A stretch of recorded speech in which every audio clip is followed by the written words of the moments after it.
Bæklunarskurdeild sú sérgrein spítalans sem sinnir skurðmeðferð á stoðkerfisvandamálum. Í því felast að við sinnum liðskiptaaðgerðum, við sinnum allri brotameðferð, við erum með aðgerðir á höndum, hryggjum, við erum með vandamál tengdum stoðkerfum hjá börnum. Við verðum að geta sinnt krabbameinum í stoðkerfinu. Á sérgreininni hjá okkur þá eru starfandi 17 sérfræðingar í 15 stöðugildum. Við erum að sinna rétt milli 3.000 og 4.000 skurðaðgerðum á ári. Við höfum verið með 2 ára sérnám í bæklunarskurðlækningu í boði frá 2019 og við erum þá að fylgja sænsku stöðlunum og notast við þeirra handbók í bæklunarskurðlækningu. Flestir vilja þreifa fyrir sér og reyna að finna sína réttu hillu eftir læknanámið og þá er nauðsynlegt að við getum boðið upp á nám hér sem að nýtist þeim að við fáum metið erlendis og við erum með svona 12-14 hverju sinni og þá erum við að bara reyna að sjá fyrir hvað við þurfum í rauninni, hvað þurfum við að búa til marga bæklunarskurðlækna. Og það verður alltaf einhver afföll og við erum bara þá með því að reyna að tryggja endurnýjun í faginu. Við erum að framkvæma eitthvað í kringum 1000 liðskiptaaðgerðir á ári. Meiri hlutinn þeirra eru frumaðgerðir, það eru aðgerðir sem eru settar í hné og mjaðmir og jafnvel axlir í fyrsta skipti. Síðan erum við að framkvæma það bil 100 enduraðgerðir á aðalega mjöðmum og hnjám, sem eru töluvert stærri og flóknar aðgerðir og þurfa meiri umgjörð. Ég er ráðninga sem gervilegaskurðlæknir og fæst aðalega við gervilegaðgerðir.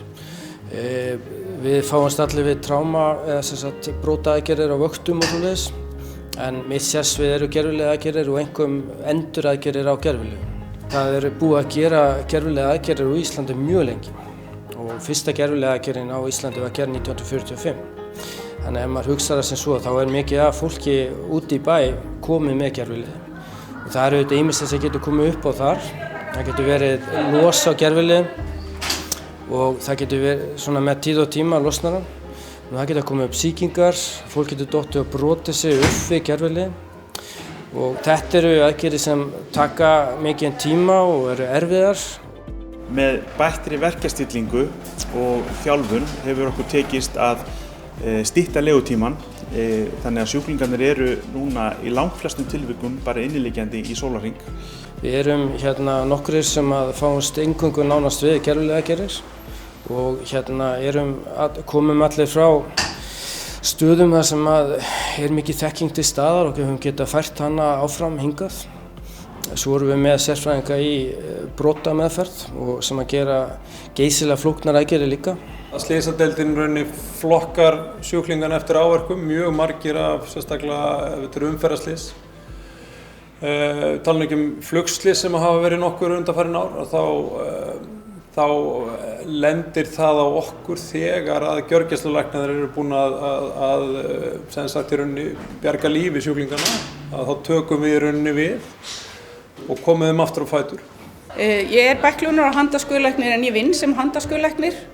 Og við erum 4 í vinnu núna, þannig að við skiptum með okkur vöktum og svo sinnum við bæði þá bráðatilfellum og skipulögðum tilfellum. Við erum ágætlega mönnuð, en þetta er mjög brothætt hjá okkur. Það þarf ekki, þetta byggir stundum á einum einstakling sem heldur uppi heilli undirsýkun. Og það getur orðið erfitt fyrir okkur að standast þessar kröfur ef við náum ekki að halda í það fólk eða að fá fólk í þeirra stað. Það er gert töluvert að liðskiptaaðgerðum annars staðar en hér. Það er verið að gera töluvert mikið liðskiptaaðgerðum á Akureyri, töluvert á Akranesi og síðan er gerð af einkaaðilum út í bæ. Og það sem að við óttumst kannski mest er að ef það verður farið að dreifa þessu meira að þá missum við frá okkur hæft starfsfólk sem að við þurfum til að halda upp þessari starfsemi. Til þess að geta framkvæmt enduraðgerðir þá þarftu að hafa góða rútínu í að framkvæma frumaðgerðir og þú þarft töluvert magn af aðgerðum til þess að halda þér í góðu formi og þess vegna höfum við haft áhyggjur af því að því verði of mikið drift. Við höfum verið að sjá aukningu í aðgerðum 4% frá því árinu 2019 á meðan að starfsemi sjúkrahússins hefur dregist saman vegna COVID-faraldursins. Þannig að við höfum þurft að sinna fleiri sjúklingum heldur en við höfum gert.